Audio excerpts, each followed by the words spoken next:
حضرت علی کا دور جو ہے سارا خانہ جنگی کی نظر ہو گیا. وہ خلیفہ راشد ہیں، اس میں کوئی شک نہیں ہے، بہت عظیم شخصیت ہے، ہمارے نزدیک صحابہ کرام میں سوائے 3 کے سب سے بڑھ کر ہے، سب سے افضل ہے. ہاں ابو بکر، عمر، عثمان ان سے افضل ہے ہمارے نزدیک. خلافت جو ہے خلفاء کے مابین ترتیب فضیلت جو ہے وہ ترتیب خلافت کے مطابق اہل سنت کے نزدیک، لیکن باقی ہزاروں صحابہ میں تو سب سے اونچے ہیں. اس حوالے سے حضرت علی کا کوئی قصور نہیں ہے رضی اللہ تعالی، ان کی کوئی کوتاہی نہیں ہے. انہیں خلافت ملی ہی ایسے پرفتن دور میں. اگر کہنا جو ہے اگرچہ روکا گیا ہے کہ یہ کلمہ لو مت استعمال کیا کرو، اگر یوں ہوتا تو یوں ہو جاتا، لیکن یہ کہ بہرحال ہمارا سوچنے کا ایک انداز ہے. اگر حضرت علی کو اول دور میں خلافت ملی ہوتی تو ان کے کچھ اور نتائج اور ہوتے. اب یہ پرفتن دور کے اندر خلافت ملی، خانہ جنگی ہو رہی، اور جو حالات میں نے آپ کو بتائے ہیں، ظاہر بات ہے کہ وہ دور جو نہ ذرائع آمد و رفت ایسے تھے، نہ ذرائع مواصلات ایسے تھے، نہ کمیونیکیشنز ایسی تھیں. وہ تو یوں سمجھیے کہ دارالخلافہ کے اندر کے حالات جو ہیں بس وہیں پر فیصلہ ہو رہا تھا. یا پہلے مدینے میں ہوا، حضرت عثمان شہید ہوئے، اور یا پھر کوفے میں ہو گیا. وہ تو اصل جو بھی طاقت اس مرکز کے اندر جس کے پاس طاقت تھی، اسی نے جو بھی اپنا فیصلہ ہے وہ منوا لیا. بہرحال یہ جو حضرت حسن نے مصالحت کی ہے، جس کی بنا پر ہم تو انہیں سلام کرتے ہیں، کہ ان کا احترام کرتے ہیں، انہوں نے خانہ جنگی ختم کی، فساد جو ہے اس کی جڑ کاٹ دی، تعامل جماعت ہو گیا، اب امن ہو گیا. اور نوٹ کیجئے اس کے بعد 20 برس تک امیر معاویہ کی حکومت رہی ہے. 20 برس اور کامل امن رہا ہے. اس میں یہ بھی ہے کہ ان کے تدبر کو بھی دخل حاصل تھا. یہ بھی ہے کہ انہوں نے کچھ طاقت کا استعمال بھی کیا. یہ بھی ہے کہ انہوں نے دلجوئیاں بھی کی لوگوں کو جس کو ہم کہتے ہیں مؤلفۃ القلوب، جو زکوٰۃ کے مسائل میں شامل ہے. کچھ لوگوں کی کوشش کے شر سے اس کو روکنے کے لیے ان کو جو ہے کچھ زکوٰۃ میں سے پیسہ دیا جائے وغیرہ وغیرہ، مؤلفۃ القلوب، تالیف قلب کے لیے. بہرحال نتیجہ یہ ہے. تاہم یہ جان لیجیے کہ حضرت معاویہ صحابی رسول ہیں، ہم ان کو تسلیم کرتے ہیں، لیکن ان کی خلافت کو خلافت راستہ ہم نہیں مانتے، اس لیے کہ وہ انہوں نے اپنی طاقت سے حاصل کی ہے. میں نے اسی لیے کہا حضرت حسن رضی اللہ تعالیٰ عنہ کی خلافت راستہ ہے، لیکن حضرت معاویہ کی خلافت راستہ، اگرچہ اس میں امن رہا. اور وہ جو عمل رک گیا تھا، وہ جو مزید توسیع دارالاسلام کی، وہ دوبارہ شروع ہو گیا. خراسان کی طرف پیش قدمی شروع ہو گئی. ادھر پہلا گہری بیڑا بنایا حضرت معاویہ نے رضی اللہ تعالیٰ عنہ، اور یہ بحیرہ روم کے بعد جزائر کو فتح بھی کیا. انہی کے زمانے میں مسلمان فوجیں جو ہے استنبول تک پہنچ گئی، قسطنطنیہ کی فصیل تک پہنچ گئے. اگرچہ فتح نہیں ہو سکا قسطنطنیہ اس وقت، وہ تو بعد میں کئی سو سال بعد ترک جو خلیفہ تھا اس کے ہاتھ میں فتح ہوا، محمد فاتح. لیکن یہ کہ باہر پہنچ گئے تھے وہاں تک، یہ عمل بھی شروع ہو. لیکن انہی لوگوں نے حضرت حسن کو گالیاں دی اس کام پر کہ تم نے صلح کیوں کی. امیر الکافرین کہا، امیر المنافقین کہا، اور انہیں خطاب یا آر المومنین، اے مومنوں کے لیے آر کی کا اور شرم کے باعث، اور ان کے خیمے پر حملہ کیا، اسے جلایا. ان کی جان کے در پہ تھے کہ تم نے صلح کیوں کی. یہ اکھڑ لوگ، یہ لوگ، اس کے بعد اب میں صرف اشارہ کر رہا ہوں، یہی لوگ تھے اصل میں جو 20 برس کے بعد پھر جو حادثہ سانحہ کربلا ہوا ہے اس کا مین کردار یہ تھا. صرف چند جملے اس وقت کہوں گا. سانحہ کربلا پر میرا کتاب جو موجود ہے وہ آپ پڑھیے. حضرت معاویہ رضی اللہ تعالیٰ عنہ کو مغیرہ ابن شعبہ ایک بزرگ صحابیوں میں سے تھے، انہوں نے مشورہ دیا کہ دیکھیے آپ کی خلافت سے پہلے 4 برس تک خانہ جنگی رہی، 1 لاکھ کے قریب مسلمان ایک دوسرے کی تلواروں سے ختم ہو گئے. اب اگر وہ زمانہ گزر گیا، کبار صحابہ تو فوت ہو چکے، بڑے صحابہ تو گئے. اب تو یہ 9 مسلم جو فتح کے بعد ایمان لائے یا اس کے بعد ایمان لائے جبکہ سورہ توبہ کی آیات نازل ہو گئی، اب تو یہ لوگ، یا پھر اب نئے لوگ جو مفتوحہ علاقے میں ایمان لا رہے ہیں، مسلمان ہو رہے ہیں. لہذا اب وہ جو مسلمانوں کا ایک نظام خلافت راشدہ کا تھا، اگر اس کے پیچھے کسی مضبوط قبیلے کی طاقت نہ ہو تو وہ مرکزیت قائم نہیں رکھ سکے گا. لہذا آپ یزید کو اپنا ولی عہد مقرر کر دیں. حضرت معاویہ کچھ رہے متردد، لیکن بعد میں ان کی سمجھ میں یہ بات آ گئی. یہاں یہ نوٹ کر لیجئے کہ میں یا آپ حضرت معاویہ کے فیصلے سے اختلاف کر سکتے ہیں، ان کی نیت پر حملہ نہیں کر سکتے. وہ صحابہ، الصحابہ کلہم عدول، ان کی نیت یہی تھی، مسئلہ سمجھے اس میں کہ وہی امن جو ہے وہ برقرار رہے.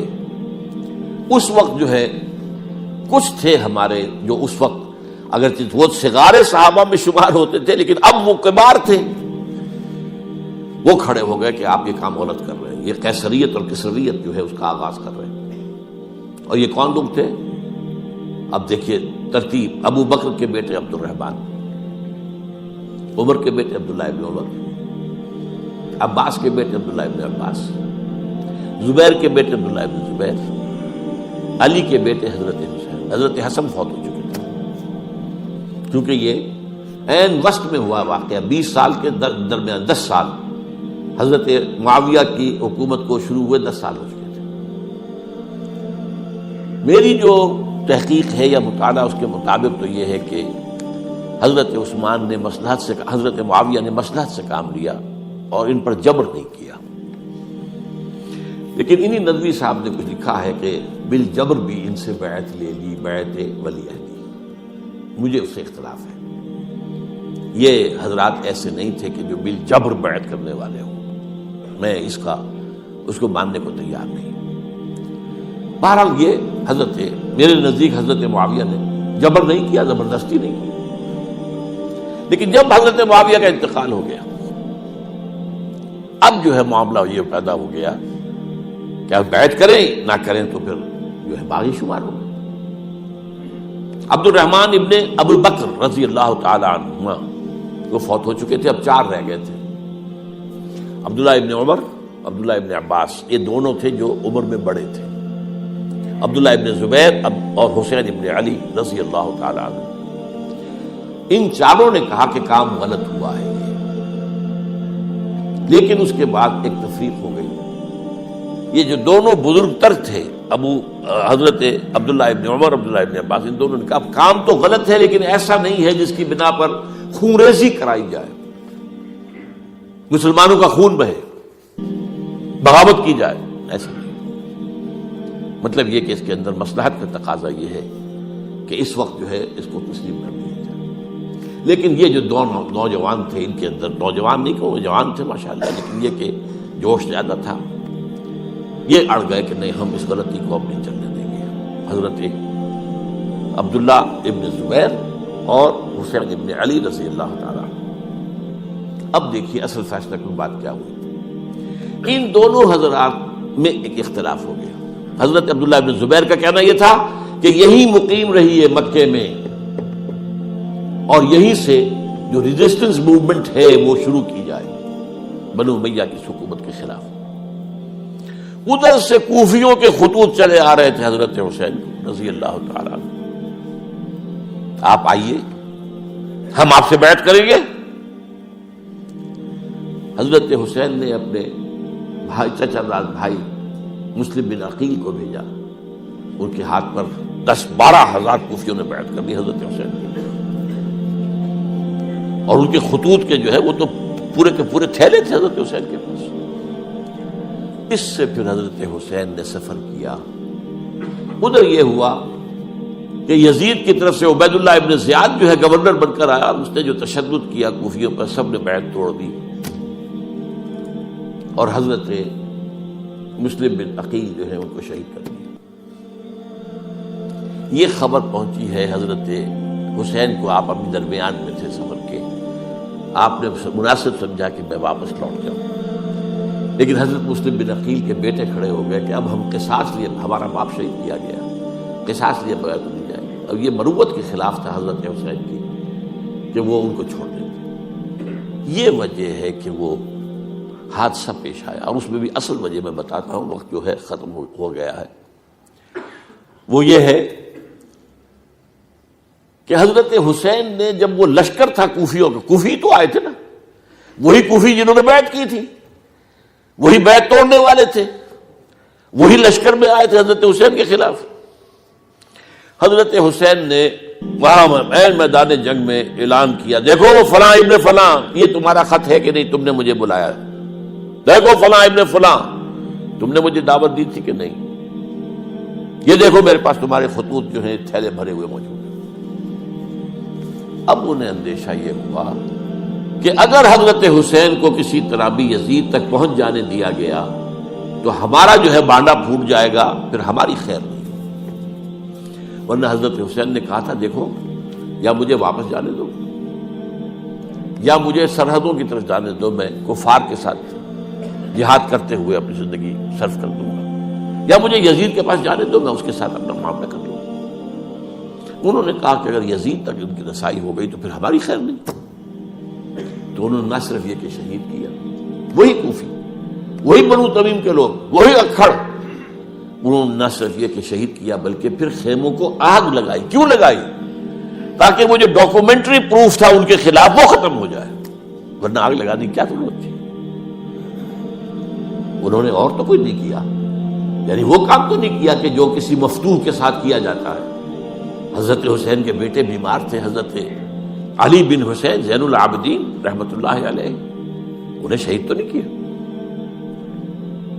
جو خواتین تھیں جو ان کی کوئی بے حرمتی نہیں کی۔ یہ نہیں کہا کہ اب یہ تو جیسے کہ خوارج کہتے تھے کہ جو مسلمان کافر ہو گئے ہیں، مسلمان ہیں، ان کے نزدیک کافر ہیں، ان کی بیویاں بھی حلال ہیں ہم پر، وہ تو کنیزیں ہیں، پھر فیصلہ یہ تو نہیں کیا۔